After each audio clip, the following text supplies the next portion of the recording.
राघव चड्ढा हे नाव झेंझींच्या गळ्यातलं ताईत बनलं। नवी राजकीय इथल्या तरुणांची आशा बनलं। पण त्यांच्या एका निर्णयानं झेंझींचा अक्षरशः भ्रमनिरास झालाय।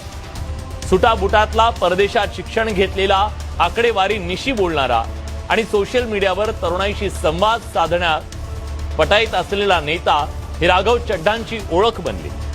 राघव चड्ढा पारंपरिक घराणेशाहीच्या आणि जुनाट राजकारणाला छेद देणारी झेंझींची एक नवी राजकीय आशा बनली। पण 6 खासदारांसह त्यांनी भारतीय जनता पक्षात जाण्याचा जो निर्णय घेतला, हा निर्णय त्यांच्या लाखो चाहत्यांच्या अक्षरशः जिवारी लागला। इतका की एका दिवसात तब्बल 1 मिलियन म्हणजे 10 लाख फॉलोअर्सनी त्यांना अनफॉलो केलं। फॉलो आणि अनफॉलो करणं डिजिटल युगातल्या डिजिटल नेटिव्ह पिढीची एक अभिव्यक्ती आहे। ते एक लोकशाहीचं आंदोलन आहे। त्यामुळे राघव चड्ढांना ज्या प्लॅटफॉर्मनं शिखरावर नेलं, त्याच प्लॅटफॉर्मनं आज त्यांना एक प्रकारे आरसा दाखवल्याचं मानलं जात आहे। या विरोधाची काही कारणं आहेत। आजच्या जेनजी पिढीला कॉम्प्रोमाइज किंवा सत्तेसाठी केलेली तडजोड आवडत नाही। राघव चड्ढांनी आपली ओळख सत्तेला प्रश्न विचारणारा नेता अशी केली। सामान्यांचे प्रश्न मांडणं, महागाई बेरोजगारीच्या मूलभूत प्रश्नावर सरकारला धारेवर धरणं, त्यामुळे तरुणांना ते आपले वाटले।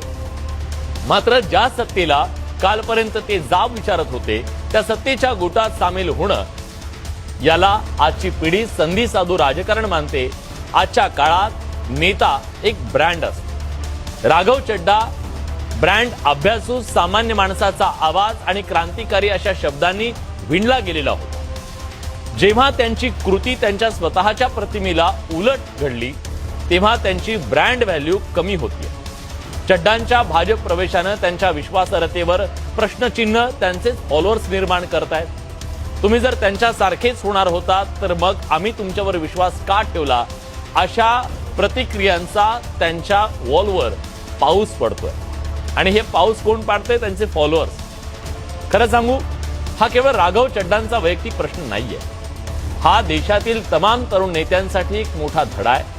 आजच्या तरुणाईला पद किंवा सत्ता यापेक्षा स्टँड घेणारा नेता जास्त भावतो। एकूण राघव चड्ढा यांना झालेल्या या विरोधातून हे स्पष्ट होतंय की सोशल मीडिया फॉलोअर्स हे केवळ आकडे नाहीयेत, तर ते एक जागरूक राजकीय मत बनलंय।